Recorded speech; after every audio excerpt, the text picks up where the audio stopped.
కొడుకు నిశ్చితార్థానికి ఏకంగా 500 మందిని విమానంలో గోవాకు తీసుకెళ్లాడు ఒక తండ్రి. నాగర్ కర్నూలుకు చెందిన మేకల అయ్యప్ప తన కొడుకు జగపతి నిశ్చితార్థానికి సొంత గ్రామానికి చెందిన 500 మంది రైతు కుటుంబాలను బంధువులను శంషాబాద్ ఎయిర్పోర్ట్ నుంచి స్పెషల్ ఫ్లైట్లో గోవా తీసుకెళ్లారు. తన గ్రామానికి చెందిన ప్రతి ఒక్కరిని విమానం ఎక్కించాలనే ఆలోచనతో అలా చేసినట్లు చెప్పారు అయ్యప్ప. గ్రామస్తులందరూ గుర్తుపెట్టుకునేలా ప్రతి ఒక్కరిని విమానం ఎక్కించాలనే తన తండ్రి నిర్ణయాన్ని హర్షించారు అయ్యప్ప కుమార్తె జవహర్ నగర్ మాజీ మేయర్ మేకల కావ్య. 500 మంది గ్రామస్తులు ఒకేసారి శంషాబాద్ ఎయిర్పోర్ట్ డిపార్చర్కు చేరుకోవడంతో ఎయిర్పోర్ట్లో సందడి నెలకొంది.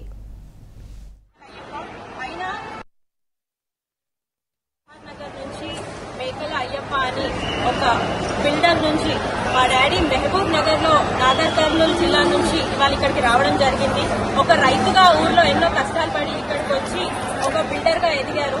ఆ ఎదిగిన కృతజ్ఞతతోటి ఇవాళ వాళ్ళ చుట్టాలందరినీ అంటే మా ఫ్యామిలీ మెంబర్స్ అందరినీ కూడా ఫ్లైట్ లో తీసుకెళ్లాలి అనే ఉద్దేశంతో ఎవ్వరు కూడా ఇప్పటి వరకు ఫ్లైట్ ఎక్కని వాళ్ళందరినీ కూడా ఫ్లైట్ లో తీసుకెళ్తే వాళ్ళ ముఖంలో చిరునవ్వు చూడాలనే ఉద్దేశంతో ఇవాళ మేకల వారు మా డాడీ అయ్యప్ప మేకల అయ్యప్ప అయినా వాళ్ళ చిన్న కొడుకు మా తమ్ముడి యొక్క ఎంగేజ్మెంట్ గోవాలో చేస్తున్నాడు, ఘనంగా చేస్తున్నాడు. అందరు కూడా హ్యాపీగా ఉంటున్నారు.